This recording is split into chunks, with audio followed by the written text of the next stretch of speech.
Hello Explorer, it's Nat from the Traveling Foxes. If you're new to my channel, I love sharing adventures and activities to inspire the wanderlust within you. So we just finished a massive tour of Sitangkai Island, and right now we are going to be taking a boat and going to another island to check it out.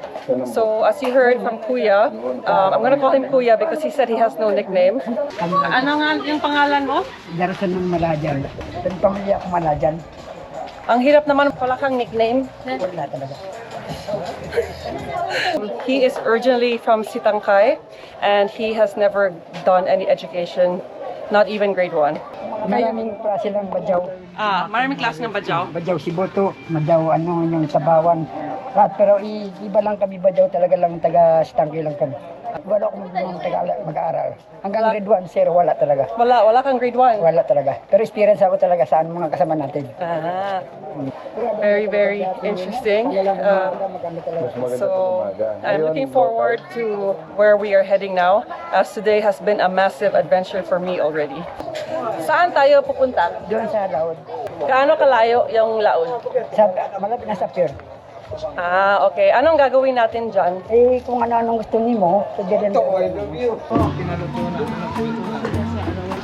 Okay. Uray ko. Asa mo lingkod? Pwede rin yan. Prepare daw. Ito? Oo, pwede. Hanggang doon sa dulo pwede rin. Sige, sa dudon lang ako. Oh my gosh. Sino mauna?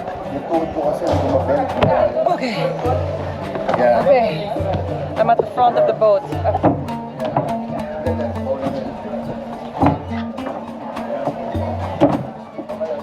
Okay, I have to balance. Upo na lang. Sa ano po, Yo. Alrighty. Okay, squat people. Manong ko rito ba? Ako, yung tuhod ko. Hindi mo makalaway. Ito muna ako. Hindi ako masakit. Oh, solo mio. Na.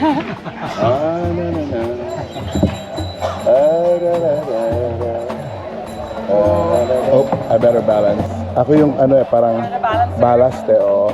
I don't know why I'm more nervous than normal. No worry, we're not gonna flip. Balance is good.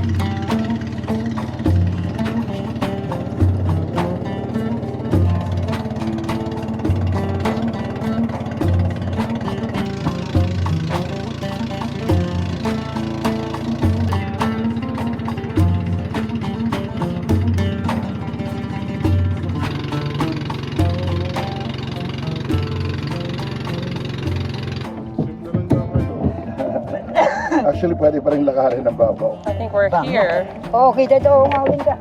Okay. Alright guys, so we have made it to the area where we are going to be eating our lunch. We thought that it's going to be a white sandbar, but it's a coral rocky sandbar. So we're just waiting to see what the setup will be like. And yeah, I'm just gonna walk around and explore a little bit while they're gonna set up our lunch area.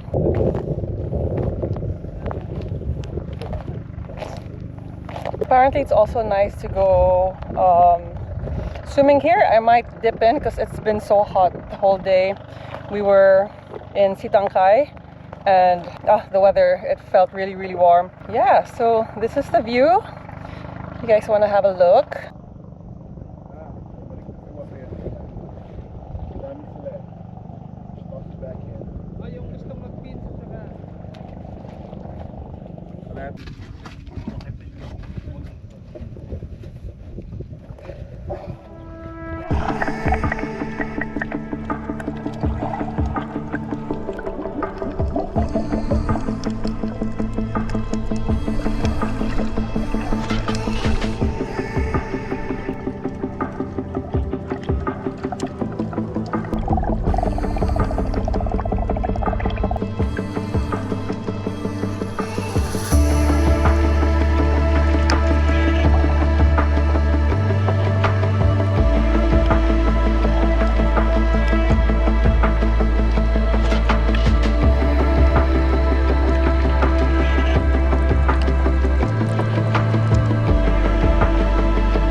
May shade na.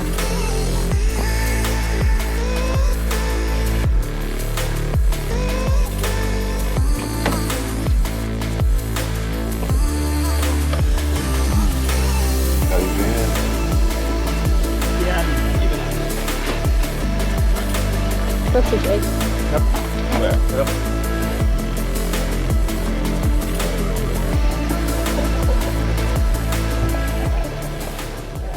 Just before we leave this island, not island, or strip of rocks and corals, I just want to give some feedback, because when we first got here, I was like, obviously first reaction is, what are we doing here? It's so rocky. But then I was like, okay, you know what? It's part of the experience. Maybe there's a lot of corals. So as you could see from the video, everything has been destroyed. You could tell that this whole place has been dynamite fished, if that's even a term. There were fishes every now and then. You could see that the fishes are trying to really find little spaces of home in rocks that actually protrude. So hopefully something would be done. Also, maybe there might be a lack of education on the harms of dynamite fishing in this area. I mean, you could say that maybe there has been no long-term thought, as a lot of people are just thinking in the now. How do you survive now? But you can see that it does damage, and to rebuild corals, it can take between 20 to 100 years. So if, you know, the fishermen are now told that you shouldn't dynamite fish because it will destroy the area, even for potential tourism in this particular spot. Maybe the reason why they made this a particular spot is because it's in between, it's far from town, and you still get to feel the breeze of the island. I guess the best part is I got to experience it before this area got to be developed. If you do end up doing this tour and you decide to skip this, maybe you could have lunch somewhere else. I would definitely suggest that. And me experiencing island hopping in different parts of the Philippines, not only the special spots like El Nido or Siargao, I've also gone island hopping in 100 Islands in Pangasinan, and this for me has been the most ironic experience.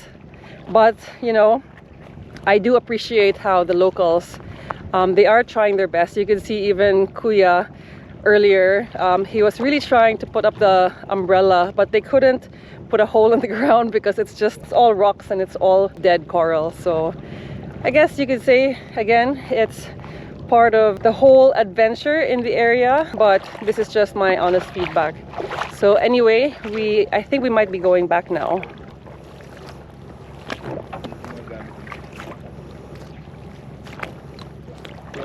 Washing my hands from the seafood smell from lunch.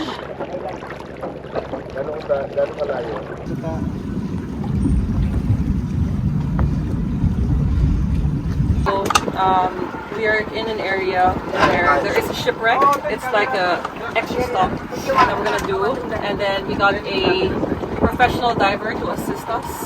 Is he from the Marines? Is he from the Marines? From the Coast Guard. Oh, from the Coast Guard, so he's in the water now.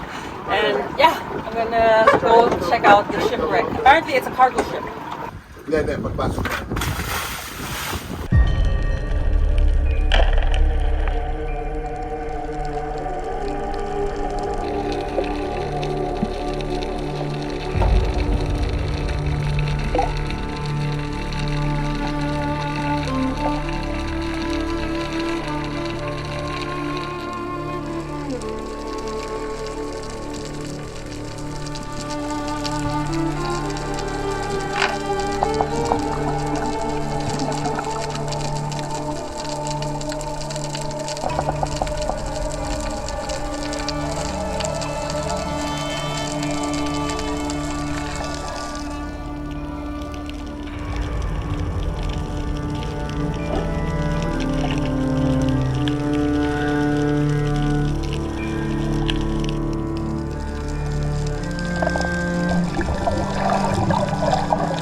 Alright guys, that was one of the wildest boat rides I've had in a while.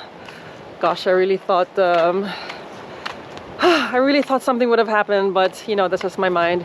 And to be honest with you, I wasn't really scared for my life because I know how to swim, and the waves I mean, I think the current was heading towards the island anyway. I think I was more concerned that I won't have the videos and photos to share with you guys if anything happened. So that was such a weird concern, but it really was. Like, I'm pretty sure for me, I could easily like float my way to an island somewhere if anything happened. But yeah, glad we're all okay, and I'm sure the boatmen are used to this kind of weather and kind of waves, so they weren't freaking out. It was just me. But anyway, while we're here, let me just give me like 2 seconds, because I do want to talk about the dive experience I had, sorry, the snorkeling experience I had in the Shipwreck. Yeah, so from the first stopover we had, which honestly I was a little bit underwhelmed, but I think the snorkeling in the Shipwreck was actually really magnificent. And if you are a diver, as I mentioned earlier, there are so many beautiful dive spots that you could visit here in Tawi-Tawi. And for me, snorkeling and free diving in that area, it was so nice. There was a lot of fish. There was lionfish as well. There was a turtle, which was super beautiful. I'm sure you saw it from the videos. What I really felt when I was there, because it's a massive cargo ship that's actually sank, and the visibility was probably, I don't know, maximum 8 to 10 meters. So I got this eerie feeling because I couldn't even see the end of the barge or, you know, cargo ship. And I was also able to look through the window area a little bit deeper. And yeah, it was super nice. So I could imagine myself diving there. And it was really nice of the locals to accompany us and bring their master diver to join us, and he was mostly the one videoing me in those clips, so kudos to them. And yeah, it was a really good experience. So anyway, that's all I have to say. I'm glad to be back, still alive, and yeah, I can't wait to shower. I feel like I'm not sure if my eyes are super red, but just salt water and the whole 2-hour boat ride back. So you can imagine, I can't wait to freshen up, chill, and just watch the sunset this afternoon. Anyway, thank you guys for watching. If you reached this far, I do have a lot of Tawi-Tawi vlogs that I've already posted. And if you want to check it out, check out my channel, and also do subscribe, as I will be posting more videos of my adventures. For now, I'll see you guys, and I'll catch you all in my next adventure. Bye!